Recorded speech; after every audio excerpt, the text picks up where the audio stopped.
Hi everybody. இன்னைக்கு நம்ம சேனல்ல என்ன பார்க்க போறோம்னு பார்த்தீங்கன்னா, நெறைய பேருக்கு வந்து பார்த்தீங்கன்னா, வாய்வு பிரச்சனை இருக்கு. அந்த வாய்வுனால வந்து பார்த்தீங்கன்னா, அவங்களால சரியா மோஷன் போ முடியாம கஷ்டப்படுவாங்க. அடிக்கடி வாய்வு பிரச்சனை வரும்.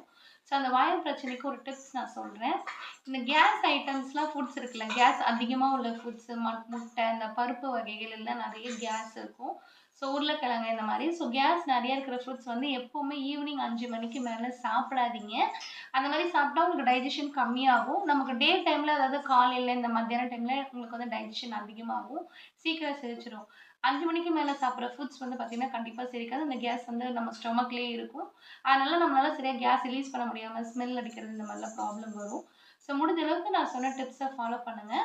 நீங்க 5 மணிக்கு மேல சாப்பிடாதீங்க. முடிஞ்ச அளவுக்கு கொஞ்சம் தவிர்த்துக்கோங்க. அது மட்டும் இல்லாம நம்ம ஸ்டொமக்லேருந்து வாயிலேருந்து ஆனஸ் வரையுமே ஃபுல்லா வந்து கிளீனா இருக்கணும். ஸோ அதுக்காக நான் என்ன சொல்றேன்னு பார்த்தீங்கன்னா, ஸ்டொமக்க கொஞ்சம் அப்பப்போ கிளீன் பண்ணி வச்சுக்கோங்க. இந்த லெமன் ஜூஸ் வந்து குடிக்கலாம் காலைல ஸ்டொமக் வெறும் வயித்துல. பூசணிக்காய் ஜூஸ் குடிக்கலாம் வெறும் வயித்துல. இதெல்லாம் உங்களுக்கு ரொம்ப சப்போர்ட்டா இருக்கும். ஹெல்ப்ஃபுல்லாவும் இருக்கும். ஸோ எப்பவுமே இந்த மாரி நீங்க ட்ரை பண்ணி பாருங்க. Thank you.